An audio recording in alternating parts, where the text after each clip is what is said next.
वो लड़की खड़े खड़े सबकी आंखों के सामने नागिन कैसे बन गई? ऐसे नाग होते हैं, पल में सांप पल में इंसान। इसे लोग इच्छाधारी नागिन बोलते हैं। टीवी में फिल्मों में ना देखा तूने? भाई मन अभी भी यकीन ना हो रहा है। घर भेज दूं खाने के लिए नागिन को, तब यकीन करेगा।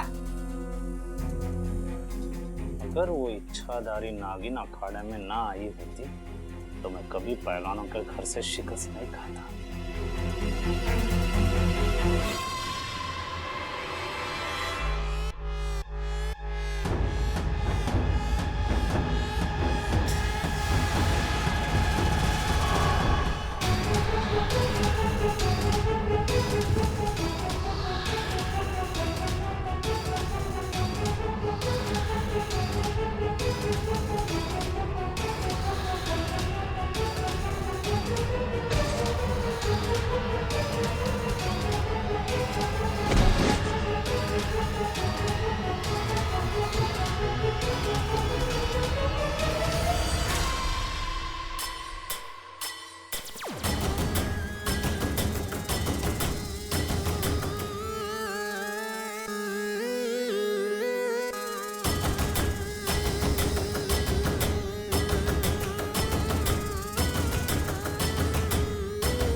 भगवान, मुझे धरती पे इंसान कम सांप ज्यादा नजर आ रहा है।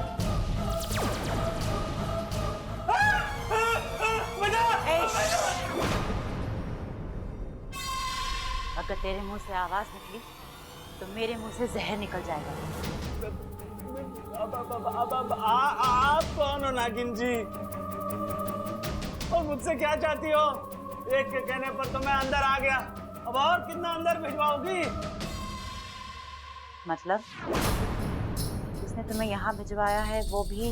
हाँ हाँ, आपकी तरह इच्छाधारी नागिन थी। वो अखाड़े में आई और हमसे ऐसी कसरत करवाई कि तभी तो मैंने जाके दादी से माफी मांगी।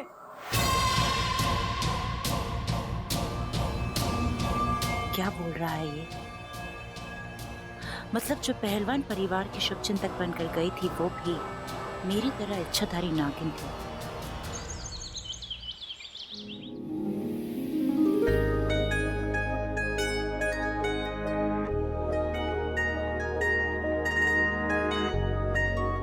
अपना ख्याल नहीं रख सकती, जब देखो मस्ती।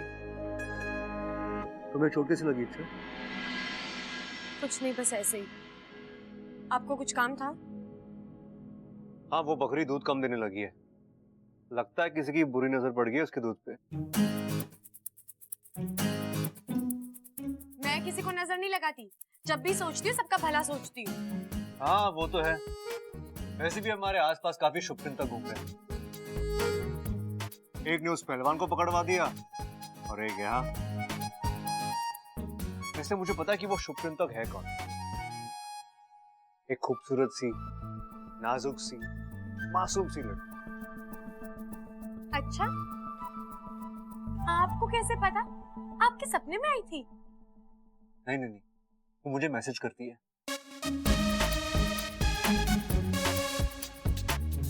बब्बल जी, I love you. Babbal ji, I care for you. जब देखो बब्बल जी बब्बल जी बब्बल जी। और मजे की बात पता है, मुझे बकरी बहुत पसंद है। तो आप यहाँ क्या कर रहे हैं? जाइए ना उसके पास, उसी के पास रहिए, या फिर उससे शादी कर लीजिए। और हाँ, बारात में घोड़े की जगह बकरी ले जाइएगा, शहनाई की जरूरत नहीं पड़ेगी। वक्त आने पे वो खुद ही कह देगी।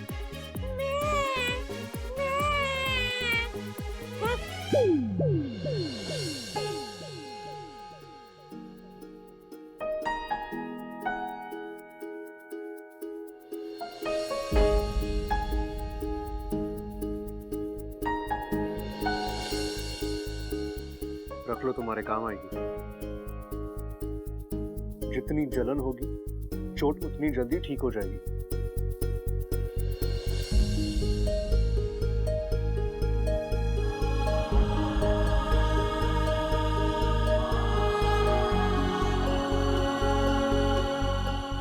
आज कह दिया किसी और से शादी कर ली, वाकई में करके आ गया तो बर्दाश्त नहीं कर पाओगी।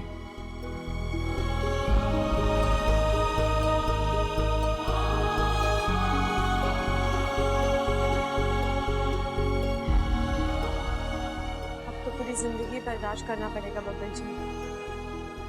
माँ को वचन जो दिया है आपसे दूर रहने का। अरे अप्पू, जी सज्जू, पढ़ाई ना कर रहा?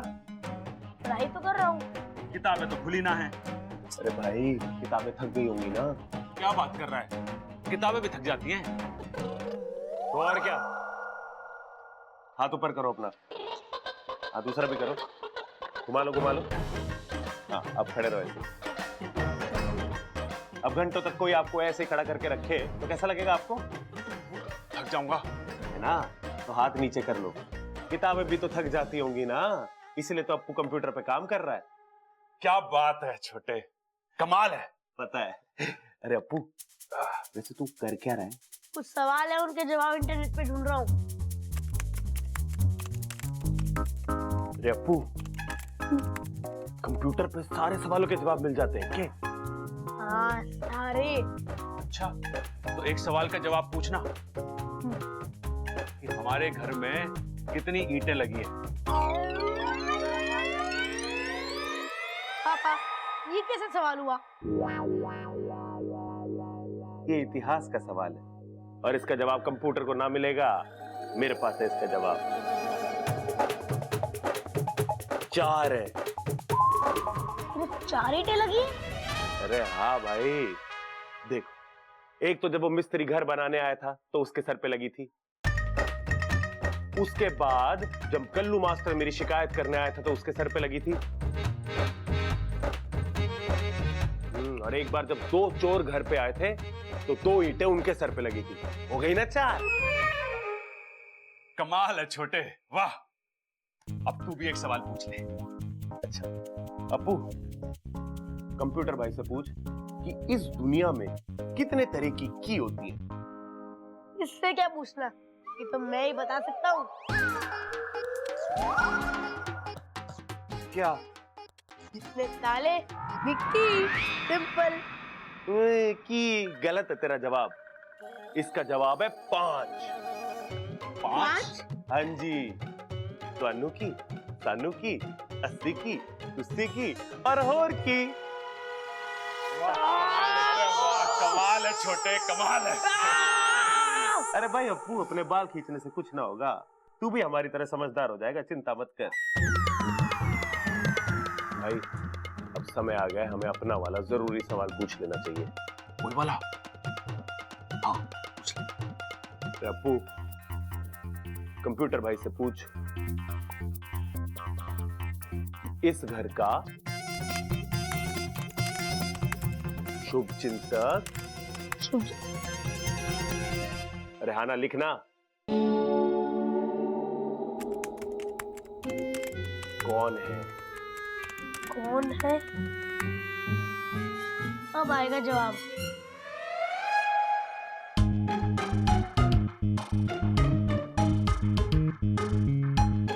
अरे कुछ जवाब ना दे रहा हो कंप्यूटर। एक बात बोलूं?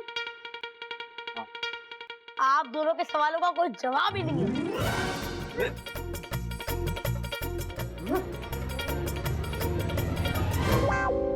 भाई उसे छोड़ो, ये कंप्यूटर म्यूटर के बस की ना है कुछ भी जवाब देना।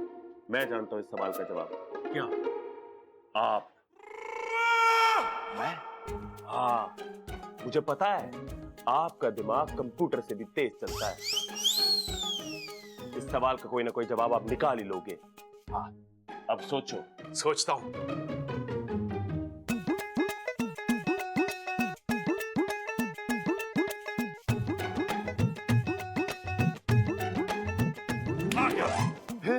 बताओ बताओ। देख छोटे, ये शुभ चिंतक हमारे घर पे तभी आता है जब हमारे घर पे कोई मुसीबत आती है।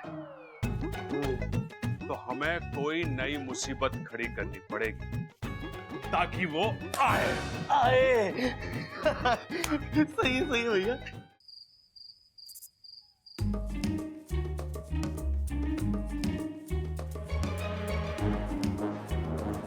अब भाई सामान चुराएंगे और जैसे ही शुभचिंतक उन्हें रोकने आएगा मैं उसे पकड़ लूंगा।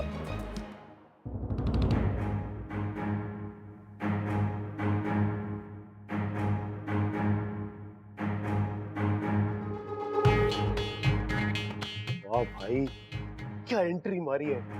असली चोर भी ऐसी एंट्री ना मारे। कहाँ है तू? अरे अपनी लाल डायरी संभाल के रखिए।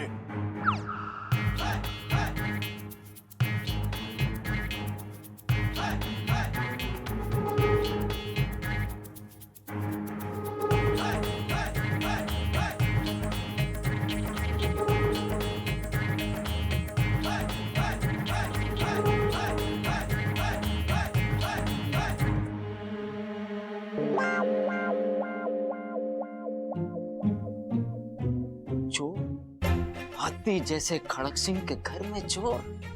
कसम है अखाड़े की, आज यो खड़क सिंह तुझे छोड़ेगा।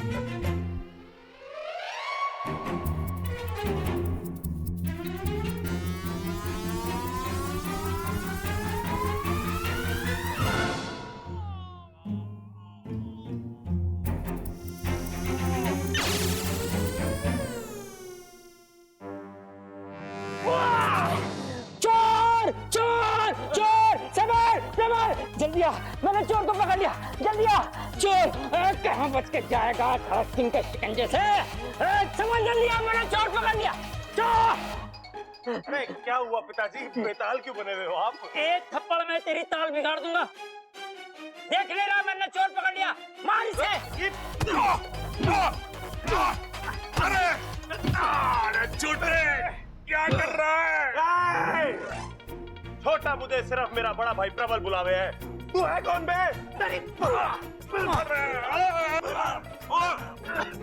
अरे प्रबल ही हूँ मैं। अरे नालायक, तू अपने घर में चोरी कर रहा है?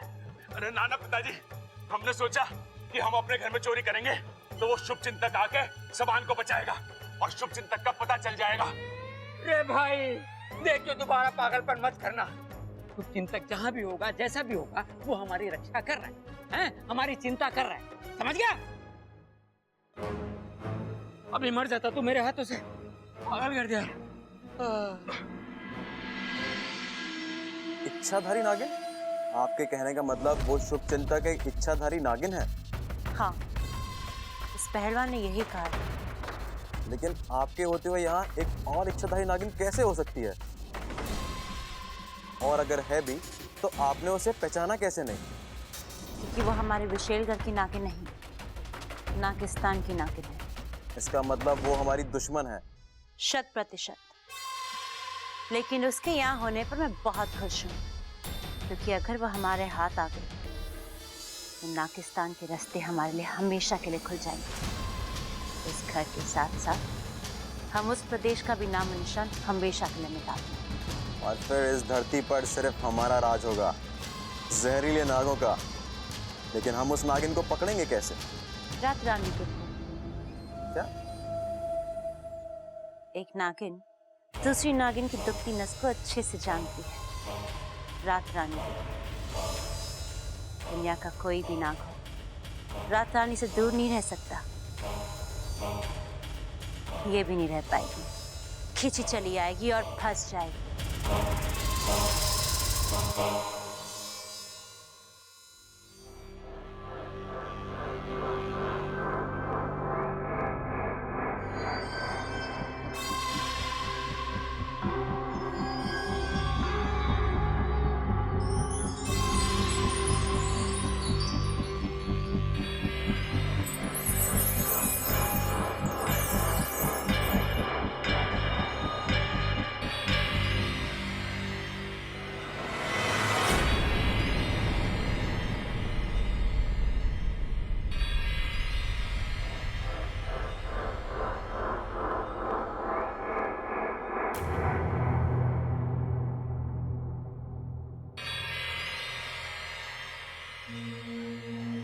रातरानी।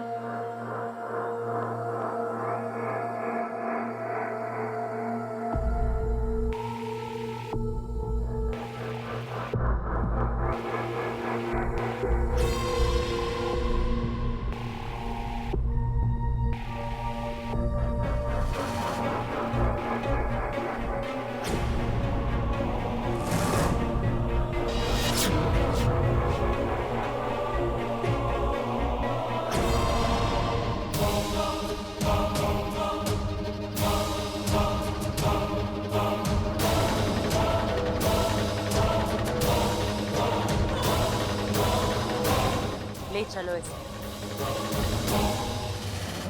तू छुपी है कहाँ, मैं तड़पता यहाँ। तू छुपी। अरे भाई क्या कर रहे हो आप? तेरी भाभी को ढूंढ रहा हूँ छोटे। क्या भाई, पहले से एक भाभी घर में है, आपको दूसरी भी लानी है क्या? अरे ना छोटे, तू समझ ना रहा। आज सुबह सुबह एक सपना आया कि मैं घूम रहा हूँ तेरी भाभी के साथ स्विट्जरलैंड में। स्विट्जरलैंड? और मुझे यहीं छोड़ दिया अकेला? बुरा लग गया मुझे भाई। अरे ना छोटे, नाराज मत हो। अगली बार जब मैं सोऊं ना तो मेरा हाथ पकड़ लियो, तेरी भी एंट्री हो जाएगी मेरे सपने में। अरे भट्ट, ढूंढने थे तेरी भाभी को, वो अभी अभी पहाड़ी से नीचे गिर गई। भाई लेकिन आंख बंद करके कैसे ढूंढोगे आप? अरे सपने में खोई है तो सपने में ही ढूंढूंगा ना। भैया मैं एक काम करूं, बिना पासपोर्ट भी जाके आपके साथ स्विट्जरलैंड चल दूं। हम दोनों साथ में मिलके भाभी को ढूंढेंगे ना, आपको थोड़ी मदद भी मिल जाएगी। हाँ आजा, हाथ पकड़ ले और आंख बंद कर ले। तू छुपी है कहाँ, मैं तड़पता यहाँ। तेरी आवाज क्यों कांप रही है? अरे भाई इस स्विट्जरलैंड में है ना, ठंड बहुत है यहाँ पे, इसलिए आवाज कांप रही, निकल ना रही मेरी। प्रबल, ममता कहाँ है? अरे दादी उन्हीं को ढूंढ रहे हैं, जैसे मिल जाएंगे आपको बता देंगे। अरे आंखें खोल के देखो और बताओ मुझे ममता कहाँ है? पहाड़ी से गिर गई। पहाड़ी से गिर गई? अरे दादी सपने में पहाड़ी से गिर गई। अरे बालू, मैं सपने वाली ममता की बात ना कर रही हूँ, मैं असली वाली ममता की बात कर रही हूँ। अरे असली वाली भाभी भी खो गई? अरे क्या किया दादी, थोड़ी देर और हमें सपने में रहने देती ना, तो हम कम से कम सपने वाली भाभी को तो यहाँ ले आते। घर में कम से कम एक ना एक भाभी होनी तो जरूरी है ना। अरे चुप कर। अरे बावलो, असली में ममता सुबह से गायब है। गायब हो गई है? हाँ।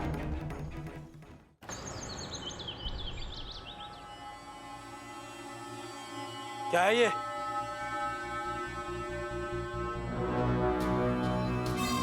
एक तोहफा लाई हूँ तेरे लिए। पूछेगा नहीं कहाँ से क्या तोहफा लाई हूँ? चल मैं ही तुझे बता देती हूँ।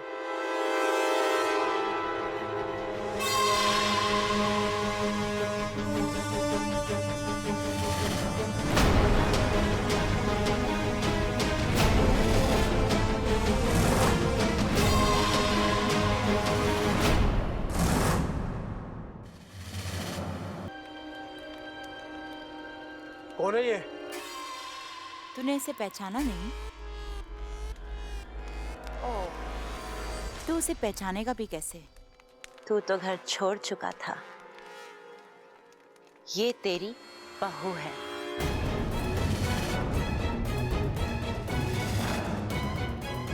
बहू? तेरा भतीजा प्रबल। उसकी बीवी ममता। नहीं नहीं विशाली, नहीं, छोड़ दो इसे। ओह, कितना खुश हो रहा है। देख, इंसानी रिश्तों की बात ही कुछ और होती है। क्यों लाई हो इसे यहाँ पर? ये तो सिर्फ शुरुआत है, आगे देखते जा। एक एक करके मैं तेरे पूरे खानदान को यहाँ ले आऊंगी और जैसा मैंने तुझसे वादा किया है, तेरी आंखों के सामने उन सबको तड़पा तड़पा के मारूंगी। जब तू अपनी आंखों के सामने अपनों को मरता हुआ दिखेगा तब तुझे पता चलेगा कि विशैली किस दौर से गुजरी है।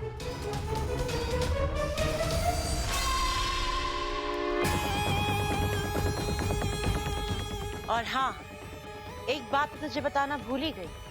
तेरी ये बहू अगर होश में भी आ जाए ना तो इसके पास मत जाना, कहीं तुझे डस ना ले। क्या बकवास कर रही है? ए!